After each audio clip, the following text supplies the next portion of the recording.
राम का नाम जुड़ा होने के कारण 5 मिनट में जमीन की कीमत 2 करोड़ से 18 करोड़ हो गई। ये खबर बहुत बड़ी है। या पंजाब नेशनल बैंक ने अपनी कंपनी के 4000 करोड़ के शेयर एक दूसरी कंपनी को दे दिए, ये वाली खबर बड़ी है।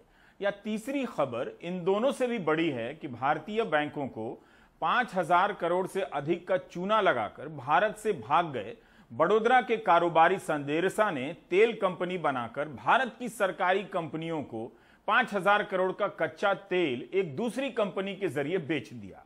तो आपको तय करना है कि 18 करोड़ का कथित घोटाला, 4000 करोड़ या 5000 करोड़ का कथित घोटाला, इन तीनों में से कौन बड़ी खबर है। तय करते समय इस बात का ध्यान रखें कि आस्था की कोई कीमत नहीं होती है। काफी समय तक सोचता रहा कि किधर से शुरू करूं। राम मंदिर के लिए जमीन खरीदने का एक मामला सामने आया है, जिसके कई किरदार मामला सामने आने के बाद सामने नहीं आ रहे हैं।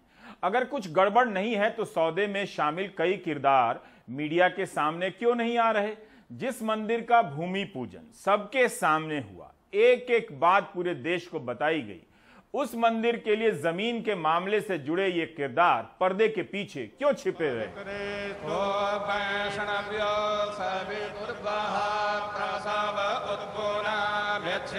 उन्हें याद होना चाहिए कि इसी मंदिर के भूमि पूजन के वक्त प्रधानमंत्री साष्टांग हो गए थे। उस भूमि से प्रधानमंत्री को गए 1 साल भी नहीं हुए हैं कि ऐसी खबर आई है। तालाबंदी से आर्थिक तबाही झेल रहे भारत के लिए यह दृश्य आध्यात्मिक उन्नयन के समान था, वरना लोग अस्पतालों और उनके भीतर ऑक्सीजन, वेंटिलेटर के इंतजाम के ऐसे दृश्य की भी मांग करते और महान बताते। 5 अगस्त 2020 के भूमि पूजन की पवित्रता को समृद्ध करने के लिए 1500 से भी अधिक स्थानों से पवित्र एवं ऐतिहासिक स्थलों की मिट्टी लाई गई थी और 2000 से भी अधिक स्थानों व देश की 100 से भी अधिक पवित्र नदियों एवं सैकड़ों कुंडों से जल लाया गया था। हर तरह से पवित्रता सुनिश्चित की गई थी। इसके बाद भी जमीन के एक सौदे पर सवाल उठ गया है। रविवार को समाजवादी पार्टी और आम आदमी पार्टी ने अलग अलग प्रेस कॉन्फ्रेंस कर यह सवाल उठाए। श्री राम जन्मभूमि तीर्थ क्षेत्र ट्रस्ट ने जो जमीन 18 करोड़ में खरीदी, वही जमीन कुछ मिनट पहले 2 करोड़ में खरीदी गई थी। दोनों ही सौदे में श्री राम जन्मभूमि तीर्थ क्षेत्र ट्रस्ट के सदस्य अनिल मिश्रा गवाह हैं। अयोध्या में 12,080 स्क्वायर मीटर में फैली हुई अमरूद की बाग देखने में तो आम बाग जैसी लग रही है, लेकिन आज ये हिंदुस्तान में एक बहुत बड़े विवाद का केंद्र बनी हुई है। इस वजह से कि इस जमीन को पहले 2 करोड़ रुपए में किसी ने रजिस्ट्री कराई और उसके चंद मिनटों के बाद 18.5 करोड़ रुपए में इसको राम जन्मभूमि ट्रस्ट ने खरीद लिया। अयोध्या से ही समाजवादी पार्टी के विधायक और मंत्री रहे पवन पांडे ने यह मुद्दा उठाया। दिलचस्प ये है कि 18 मार्च को जब ये बाग हरीश पाठक और कुसुम पाठक ने 2 करोड़ में सुल्तान अंसारी और रवि मोहन तिवारी को बेची, तो उसमें अयोध्या के मेयर ऋषिकेश उपाध्याय और राम जन्मभूमि ट्रस्ट के मेंबर अनिल मिश्रा की गवाही है। और चंद मिनटों बाद जब राम जन्मभूमि ट्रस्ट को 18.5 करोड़ में रजिस्टर्ड एग्रीमेंट किया गया, तो उसमें भी वही गवाह हैं। तो मेरा पहला सवाल है कि अचानक ऐसी कौन सी स्थिति बन गई कि जो जमीन 2 करोड़ रुपए में ली गई वो 5 मिनट बाद 18.5 करोड़ रुपए की हो गई। दूसरी चीज, क्या जितने प्रॉपर्टी डीलर हैं उनको ट्रस्टी महोदय संरक्षण दे रहे हैं? अयोध्या में जमीन विवाद से जुड़े ज्यादातर लोग हमें अपने घरों पे नहीं मिले। अयोध्या में कुसुम पाठक और हरीश पाठक के घर पे ताला बंद है। ये वे लोग हैं जिन्होंने 2 करोड़ में बाग की जमीन को 2 लोगों को बेचा था, जिन्होंने 18.5 करोड़ में राम जन्मभूमि ट्रस्ट को बेच दिया। बाग खरीदने वाले सुल्तान अंसारी के घर भी हम पहुंचे, लेकिन वहां हमें बताया गया कि वो सुबह से ही घर में नहीं हैं। यही हाल रवि मोहन तिवारी के घर का था। अयोध्या में ये रवि मोहन तिवारी जी का बंगला है। ये वो शख्स हैं जिन्होंने कुसुम पाठक और हरीश पाठक से उस बाग को खरीदा है 2 करोड़ में, जिसे उन्होंने 18.5 करोड़ में राम मंदिर ट्रस्ट को बेचा है। हम यहाँ आए थे उनसे ये जानने के लिए कि आखिर क्या हुआ जो चंद मिनटों में उन्होंने 16.5 करोड़ रुपए का मुनाफा कमा लिया, लेकिन बताया गया कि वो यहाँ पे मौजूद नहीं है। इस मुल्क में भगवान राम की हैसियत बहुत बड़ी है और अगर आबादी के लिहाज से देखें तो इस ज़मीन पर प्रभु यीशु और पैगंबर मोहम्मद साहब के बाद वो सबसे बड़ी आबादी के आराध्य हैं। इस धरती पे रहने वाले करोड़ों हिंदू उनका नाम अपने नाम के आगे पीछे लगा के खुद को धन्य समझते हैं। अगर ऐसे भगवान के मंदिर जन्मस्थान के नाम पे भ्रष्टाचार के आरोप लगें तो उनके चाहने वालों का दिल टूटता है। ये मैं ही कहूँगा कि पहले तो जांच हो, यदि ये बात सही है तो उस पर कार्रवाई हो, नहीं है तो जो लोग इस पर आरोप लगाए हैं उनके ऊपर कार्रवाई किया जाए, उनके ऊपर मुकदमा किया जाए। हर व्यक्ति ने 1-1 रुपया भव्य और दिव्य राम जन्मभूमि मंदिर निर्माण के लिए दिया है। इस पैसे का किसी भी प्रकार का दुरुपयोग नहीं होना चाहिए। अगर किसी ने दुरुपयोग किया है, अगर करने का कोशिश करता है तो इसकी जांच हो और जांच में जो लोग पाए जाए उनके ऊपर सख्त से सख्त कार्रवाई हो। अयोध्या में आज भी राम जन्मभूमि ट्रस्ट की मीटिंग हुई, लेकिन चंपत राय ने प्रेस का सामना नहीं किया और पुलिस सुरक्षा में चुपचाप निकल गए। हाँ, कल जरूर उन्होंने ये कहा था कि उन्हें इन आरोपों की परवाह नहीं, ये गलत है। हमको आरोप लगते ही रहते हैं। मैं 100 साल से आरोप ही देख रहे हैं। हम लोग हम पर महात्मा गांधी की हत्या के आरोप लगे। आरोप से हम चिंता नहीं करते। आप भी चिंता मत करिए, आप खूब लगाइए। You are yes, I accept, I ready, you also, you do it. आप अपना काम करिए, हम अपना काम करेंगे। आपने देखा कि किस तरह ये खूबसूरत अमरूद की बाग एक बदसूरत विवाद का मुद्दा बनी है और ये विवाद कहाँ पे ख़त्म होता है अभी कुछ पता नहीं। अयोध्या में प्रमोद श्रीवास्तव और राजेश गुप्ता के साथ कमाल खान, एनडीटीवी इंडिया। सफाई देने के बाद भी चीजें साफ नहीं हो जाती हैं। इस करार के हिसाब से तो 2 साल में खेती की जमीन का दाम 9 गुना बढ़ा है। क्या और भी खेती की जमीन लिखाई गई है वहां पर जिनके दाम 9 गुना बढ़े हैं? कांग्रेस नेता प्रियंका गांधी ने कहा है कि करोड़ों लोगों ने आस्था और भक्ति के चलते भगवान के चरणों में चढ़ावा चढ़ाया। उस चंदे का दुरुपयोग अधर्म है, पाप है, उनकी आस्था का अपमान है।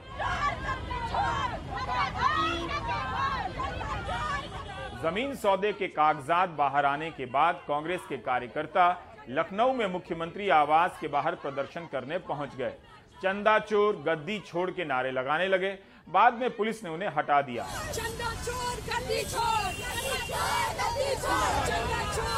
कांग्रेस के बड़े नेता तो नजर नहीं आ रहे, मगर साधारण कार्यकर्ताओं ने सड़क पर उतरकर विरोध करने की जिम्मेदारी निभाई। बड़े नेता पार्टी छोड़ने के वक्त नजर आते हैं। कांग्रेस ने कहा है कि सुप्रीम कोर्ट इस मामले की जांच करे। हमारी मांग है कि देश के सुप्रीम कोर्ट के मुख्य न्यायाधीश और सुप्रीम कोर्ट के न्यायाधीश गण जिन्होंने आदेश के अनुरूप इस ट्रस्ट का गठन हुआ है, वो इस पूरे मामले का संज्ञान लेकर सुप्रीम कोर्ट मॉनिटर्ड जांच करवाएं। इसके साथ साथ सुप्रीम कोर्ट मंदिर निर्माण के चंदे के रूप में सारी प्राप्त राशि व उसके खर्चे का सुप्रीम कोर्ट के तत्वाधान में ऑडिट करवाए और वो रिपोर्ट हर देशवासी के लिए सार्वजनिक हो। दिल्ली के उप मुख्यमंत्री मनीष सिसोदिया ने प्रेस कॉन्फ्रेंस की है। आम आदमी पार्टी ने रविवार को ही इस मामले को उठा दिया था। ये दोनों दस्तावेज गवाह हैं कि कैसे 5 लोगों ने मिलकर 5 मिनट के अंदर अंदर 115 करोड़ हिंदुओं के साथ, उनकी भावनाओं के साथ विश्वासघात किया है, उनके चंदे के साथ विश्वासघात किया है। जिस आस्था के साथ में लोगों ने राम मंदिर बनाने के लिए अपनी बचत में से या पैसा कहीं से बचत अपना खर्च काट काट करके चंदा दिया, उसके साथ विश्वासघात किया है। यकीन मानिए कि मैं मान रहा था कि ये पेपर झूठे निकलने चाहिए, मेरे दिल से आवाज आ रही थी। लेकिन उससे ज्यादा दुख तब हुआ जब राम जन्मभूमि ट्रस्ट के लोगों ने बाकायदा प्रेस रिलीज जारी करके कहा कि हाँ, हमने ये ट्रांजैक्शन किया है और बहुत बेशर्मी से किया कि हाँ, जमीन महंगी हो गई है, महंगे नाम पे खरीदेंगे। जब से ये मामला सामने आया है, करोड़ों इस देश के लोग जो मर्यादा पुरुषोत्तम भगवान श्री राम में आस्था रखते हैं, उनको गहरी चोट लगी है इस घटना से। मैं पूछना चाहता हूं, भाजपा वालों को इन करोड़ों के घोटाले में कितना हिस्सा मिला है, उनको बताना चाहिए। पूरी की पूरी भारतीय जनता पार्टी इस घोटाले के पक्ष में खड़ी हो गई है। हरीश पाठक और कुसुम पाठक ने जो बैनामा किया है, रजिस्टर्ड बैनामा जो किया है सुल्तान अंसारी और रवि मोहन तिवारी को, उसमें साफ तौर पे लिखा है ये जमीन सारे भारों और प्रभारों से मुक्त है। ये जमीन सारे भारों और प्रभारों से मुक्त है। इसका मतलब न पूर्व में इसका कोई एग्रीमेंट हुआ है, न कोई पेशगी ली गई है, न कोई पैसा लिया गया है। अगर हरीश पाठक और अंसारी के बीच में, अगर कुसुम पाठक और तिवारी के बीच में कोई एग्रीमेंट पहले हुआ होता तो इस बैनामे में उसका जिक्र जरूर होता। एक सच को छिपाने के लिए हजार झूठ बोलने की कोशिश मत कीजिए चंपत राय जी। समाजवादी पार्टी, आम आदमी पार्टी और कांग्रेस पार्टी के प्रदर्शन या प्रेस कॉन्फ्रेंस के बाद भी बीजेपी चुप्पी साधे रही। सोमवार दोपहर तक आम आदमी पार्टी की प्रेस कॉन्फ्रेंस के बाद भी बीजेपी के नेता का बयान नहीं आया, ना कोई ट्वीट आया।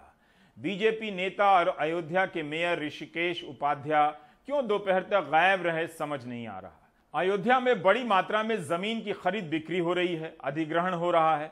कौन करोड़पति बन रहा है, अरबपति बन रहा है, इस कहानी तक पहुंचना आसान नहीं है। संसाधन और संवाददाताओं की फौज से ही मुमकिन है। जो नहीं है उसकी चर्चा छोड़िए, जो हो रहा है और जितना पता चल रहा है उसी को देखिए।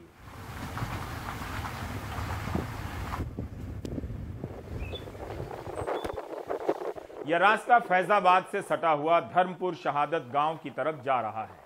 इस गांव की जमीन का अधिग्रहण अयोध्या में बन रहे एयरपोर्ट के लिए हो रहा है, जिसका नाम श्री राम एयरपोर्ट है। उम्मीद है बाद में यह एयरपोर्ट अडानी एयरपोर्ट नहीं कहलाएगा। बहरहाल इसी के लिए जमीन का अधिग्रहण हो रहा है। इस गांव के लोगों का कहना है कि उनकी जमीन का पश्चिमी सिरा बगल के जनौरा गांव के पूर्वी सिरे से मिलता है। जनौरा चूंकि शहरी क्षेत्र में आता है, इसलिए वहां बिना रास्ते वाली 1 हेक्टेयर जमीन का सर्किल रेट 1,16,00,000 तय है। जिस जमीन तक जाने का रास्ता है उसका सर्किल रेट 1,87,00,000 प्रति हेक्टेयर तय है। अब इसी को देखकर धर्मपुर शहादत गांव के लोगों की मांग है कि सरकार उन्हें भी उसी रेट पर मुआवजा दे। इनकी मांग सही भी लगती है। अगर ये गांव ग्रामीण क्षेत्र में आता है तो भी इसमें बदलाव कर पास के गांव के बराबर मुआवजा मिलना चाहिए, क्योंकि इस गांव की जमीन पर एयरपोर्ट और रनवे बनना है, जो मंदिर प्रोजेक्ट का ही हिस्सा है। लोगों के घर टूटने हैं। गांव वालों ने बताया कि उनके गांव का सर्किल रेट प्रति हेक्टेयर मात्र 21 लाख और 32 लाख। हमारे सहयोगी प्रमोद श्रीवास्तव धर्मपुर शहादत गांव गए थे। ये राम जन्मभूमि के किनारे का गांव है। 5 किलोमीटर पर हमारा ग्राम सभा धर्मपुर शहादत है। हमारे गांव की ज़मीनें ले रहे हैं। बगल जनौरा के बैनामा ये करा चुके हैं।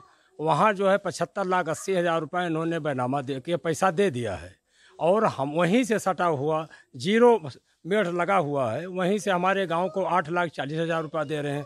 हम लोग कार्य में बाधा नहीं बनना चाहते। हम लोग ज़मीन देने के लिए तैयार हैं। हमें मुआवजा पूरा अगर मिलेगा तब हम लोग मुआवजा देंगे, और नहीं तो हम किसी कीमत पर हम लोग देंगे नहीं। वहीं जो है समाजवादी पार्टी की सरकार थी, माननीय मुलायम अखिलेश यादव जी ने जो है वहाँ आगरा एक्सप्रेस, पूर्वांचल एक्सप्रेस में किसानों को इतना भरपूर मुआवजा दिया है कि वहाँ के किसान पूरा खुशहाल है। वहीं हमारे यहाँ अयोध्या से सटा हुआ गांव है, हम लोगों को उजारा जा रहा, हमारी ग्राम सभा उजर रही है, गांव घर उजर रहा है, पशु के उजर रहे हैं, जो है खेत बाड़ी सारी चली जा रही है, हम लोगों को मुआवजा नहीं मिल रहा है। समस्या ये आ रही है कि यहाँ का जो मुआवजा दिया जा रहा है ज़मीनों का, वो इतना कम है कि हम लोग अयोध्या जनपद में दोबारा कहीं बस ही नहीं पाएंगे। हम लोगों को यहाँ से हटना ही पड़ेगा। सरकार से और यहाँ के आला अधिकारियों से हम लोगों ने बार बार रिक्वेस्ट की, बार बार हम लोगों ने आग्रह किया, लेकिन कोई सुनने वाला नहीं है, और बार बार धमकाते हैं। हमारे यहाँ के जो गवर्नमेंट एम्प्लॉई हैं उनको भी धमकी देते हैं, उनको भी किसी तरीके सताते हैं। यही कहते हैं कि आप लोग आके सहमति दीजिए, नहीं तो आपको बर्खास्त कर देंगे, नौकरी से निकाल देंगे। हम लोग एकदम डरे सहमे रहते हैं। बहुत ही भयावह स्थिति है इस समय हमारे गांव की। हम सरकार से यही गुजारिश करते हैं कि हमारे बगल जो जनौरा ग्राम सभा है, वहाँ पे जो मुआवजा उन्होंने दिया है वही मुआवजा का मांग हम ग्रामवासी करते हैं। दिलीप तिवारी ने कहा कि उनके गांव के सरकारी कर्मचारियों को धमकाया जा रहा है कि वे सहमति दें। जमीन दे, गांव वालों का साथ देने पर कहा जाता है कि नौकरी से निकाल देंगे। मर्यादा राम के नाम पर यह सब हो रहा है, अगर हो रहा है तो सही नहीं है। कुछ दिन पहले इस नौजवान ने अपनी तस्वीर भेजी थी। अपने मैसेज में लिखा है कि उसके पिता का नाम नरेंद्र तिवारी है, जो धर्मपुर शहादत गांव के रहने वाले हैं। अधिकारी किसानों को अपनी जमीन बैनामा न करने पर उनके घर के सरकारी कर्मचारियों को बर्खास्त करने और जेल में डालने की धमकी दे रहे हैं। नरेंद्र तिवारी को फर्जी तरीके से सस्पेंड कर दिया गया है, ये व्हाट्सएप में लिखा है। इसके अलावा इस गांव से और किसी सरकारी कर्मचारी के कथित रूप से प्रताड़ित होने की खबर नहीं मिल पाई। किसी से डरा धमकाकर जमीन नहीं लेनी चाहिए, बैड हैबिट। यह ठीक नहीं है कि बगल के गांव वालों को 1.25 करोड़ मिले और दूसरे गांव के लोगों को 30 लाख। सरकार को देखना चाहिए कि धर्मपुर शहादत गांव के लोगों को वही मुआवजा मिले जो पास के गांव जनौरा के लोगों को मिल रहा है। इससे भी ज्यादा परेशान करने वाली बात कुछ और है। इस गांव के लोगों ने मुआवजा नीति को लेकर विरोध किया था। उस विरोध के दौरान अपनी नागरिकता को जिस तरह से परिभाषित और प्रदर्शित किया है, उसे देखकर मन बहुत दुखी हो गया है। कहां तो संविधान की कसम खानी चाहिए, लेकिन खा रहे हैं जनेऊ की कसम।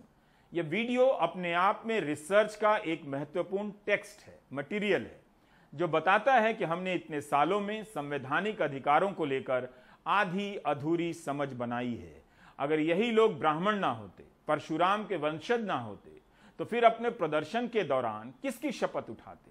आप इसे ध्यान से सुनिए। जय श्री परशुराम, जय श्री परशुराम, जय श्री परशुराम, जय श्री परशुराम। हम ग्राम सभा धर्मपुर शहादत अयोध्या के किसान, हम धर्मपुर शहादत अयोध्या के किसान ब्राह्मण हम लोगों ने 2017 में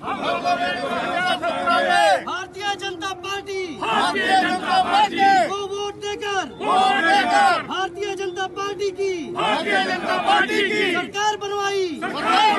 लेकिन आज श्री राम एयरपोर्ट के नाम पर हमको योगी सरकार के अधिकारियों द्वारा सताया जा रहा है, पीड़न किया जा रहा है। फर्जी मुकदमे में जेल भेजने की धमकी दी जा रही है। प्रभु श्री राम की धरती पर उनकी प्रजा को घर से बेघर करने की तैयारी की जा रही है। लेकिन हम सभी ब्राह्मण योगी सरकार के सामने झुकेंगे नहीं। हम भगवान श्री परशुराम के वंशज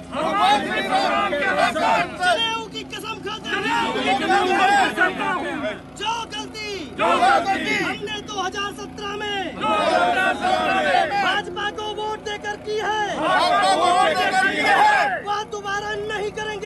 इन्हें सुनते हुए लगा कि समाज में कितना कुछ बदल गया है। संवैधानिक प्रतीक हमारी सोच से बाहर हो गए। धर्मपुर शहादत के गांव के लोगों को फिर से सरयू नदी में खड़े होकर प्रतिज्ञा करनी चाहिए और इस बार हाथ में संविधान की किताब हो। हमें नहीं मालूम कि इस गांव में दूसरी जाति के लोग रहते हैं या नहीं।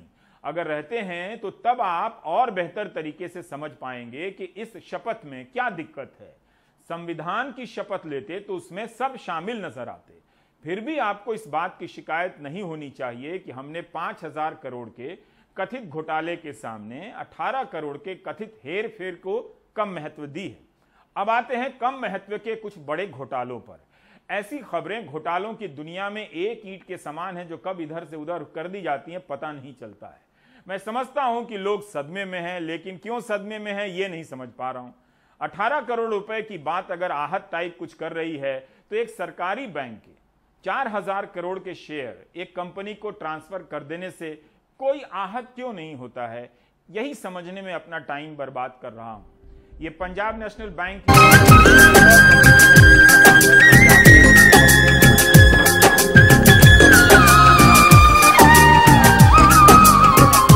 दीप सिंह ने खबर लिखी है कि Punjab national housing finance company के बोर्ड ने अमेरिका की एक कंपनी कार्लाइल ग्रुप को 4000 करोड़ रुपए के शेयर ट्रांसफर कर दिए हैं, जिससे यह कंपनी इस ग्रुप की हो गई लगती है।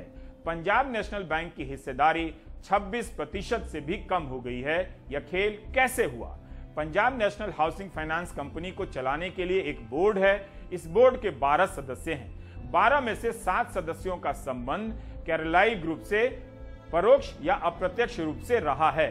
2 सदस्य तो सीधे ही कंपनी के कर्मचारी हैं, क्योंकि Punjab national housing finance company में पहले से ही कैरलाइल ग्रुप की हिस्सेदारी है। जैसे Punjab national housing finance company के प्रबंध निदेशक और सीईओ हरदयाल प्रसाद इसके पहले 2018 में स्टेट बैंक क्रेडिट कार्ड के प्रबंध निदेशक बनते हैं। फिर वहां से जुलाई 2020 में वीआरएस ले लेते हैं, रिटायर हो जाते हैं। 1 महीने के भीतर पंजाब नेशनल हाउसिंग फाइनेंस के प्रबंध निदेशक बन जाते हैं। वीआरएस लेने से पहले मार्च 2020 में कैरलाइल ग्रुप को 9.3 करोड़ शेयर दे देते हैं। इससे एसबीआई कार्ड में कैरलाइल ग्रुप की हिस्सेदारी बढ़ जाती है। ऐसा करने से इस कंपनी को 3 साल के भीतर 2000 करोड़ का मुनाफा होता है, ऐसा एक्सप्रेस ने लिखा है। जब स्टेट बैंक में थे तब 9,500 करोड़ का पब्लिक इशू आया था, जिसमें 9.3 करोड़ शेयर कैरलाइल ग्रुप को दिए गए थे। आईपीओ आने के 4 महीने के बाद हरदयाल प्रसाद रिटायरमेंट ले लेते हैं और Punjab national housing finance company के निदेशक बन जाते हैं। इसी तरह से कुल 5 सदस्यों के संबंध 4000 करोड़ का शेयर पाने वाली कंपनी से रहे हैं। सोचिए, पुराने बैंक में रहते हुए एक कंपनी को शेयर देते हैं, नए बैंक में जाकर कंपनी को पूरा बैंक दे देते हैं। बैंक में पैसा आपका होता है, उस पैसे का खेल कोई और खेल रहा होता है। पिछले सप्ताह हिंदू बिजनेस लाइन और बिजनेस स्टैंडर्ड ने भी इस संबंध में रिपोर्ट प्रकाशित की थी। इस तरह की लेन देन पर निगरानी रखने वाली संस्था SES stakeholders empowerment services ने भी अपनी रिपोर्ट में कहा है कि यह सौदेबाजी गलत है। सवाल किया है कि क्यों पंजाब नेशनल बैंक ने अपनी हिस्सेदारी कैरलाइल ग्रुप के आगे सरेंडर कर दी। इससे बैंक को 2000 करोड़ का नुकसान हुआ है। बिजनेस स्टैंडर्ड की खबर के अनुसार पंजाब नेशनल बैंक इस बात की जांच कर रहा है कि कैरलाइल ग्रुप को शेयर कैसे बेच दिए गए। 4000 करोड़ के शेयर ट्रांसफर हो जाते हैं। कमेटियों को भी शक होता है, रिपोर्ट भी आती है, लेकिन काम वही हो जाता है। बोर्ड का गठन ही इस तरह से किया जाता है कि उसके सदस्यों का नाता उस कंपनी से हो जो आगे चलकर खरीदने वाली होती है। मतलब जिस कंपनी को सरकारी कंपनी खरीदनी है, वो अपने लोगों को उस कंपनी के बोर्ड में बिठाती है, फिर ये लोग उस सरकारी कंपनी को प्राइवेट कंपनी के नाम कर देते हैं। इससे पंजाब नेशनल बैंक, जो कि एक गवर्नमेंट ओन्ड कंपनी है, उनको क्या मिला?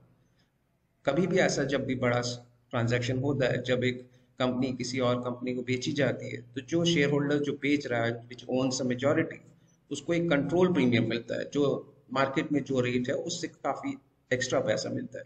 लेकिन पंजाब नेशनल बैंक ने इस ट्रांजैक्शन को ऐसा क्यों अलाउ किया, जिससे उन्होंने कंपनी गिफ्ट में कार्लाइल को दे दिया। कार्लाइल जो एक विदेशी कंपनी है और पंजाब नेशनल बैंक जो है गवर्नमेंट की कंपनी है, और गवर्नमेंट को इससे ऑफ कोर्स लॉस ही होगा। It would have been a better idea to come out with a rights issue. अगर rights issue आता तो सभी शेयर होल्डर्स को ऑप्शन मिल जाता था अपना शेयर्स बढ़ाने का, अपना शेयर होल्डिंग बढ़ाने का। पीएनबी उस वक्त अपना शेयर इंटाइटलमेंट बेच भी सकता था अकॉर्डिंग टू आज के जो मार्केट का आजकल का जो नियम है, उसके अनुसार पीएनबी अपना राइट्स इशू करा के अपना बेच सकता था, लेकिन उन्होंने वो नहीं किया। सो पीएनबी मस्ट आंसर कि आपने किस हिसाब से इस कंपनी को फ्री में गिफ्ट कर दिया कार्लाइल को बिना कंट्रोल प्रीमियम लिए। और सेकंड, जो आप इंडिपेंडेंट डायरेक्टर्स थे इस कंपनी के, आप क्या कर रहे थे? क्या आप सो रहे थे बोर्ड में जब माइनॉरिटी शेयर होल्डर्स का ध्यान नहीं रखा जा रहा था? आप लोगों का एक ही काम है, जो माइनॉरिटी शेयर होल्डर्स का ध्यान रखना, और वो आपने नहीं किया। हेर फेर का गेम केवल सरकारी कंपनी को खरीदने के लिए नहीं होता है। कई बार सरकारी कंपनी को अपना माल बेचकर हजारों करोड़ कमाने का भी होता है। पूछिए कैसे? यह जो हो रहा है वह ना तो अकल्पनीय है और ना ही अभूतपूर्व है। खिलाड़ी अपना खेल ऐसे ही खेलते हैं और आप हैं कि गैस सिलेंडर की मामूली सब्सिडी के लिए रोए जा रहे हैं। इनकी कहानी आप सुन चुके हैं, लेकिन भूल चुके हैं।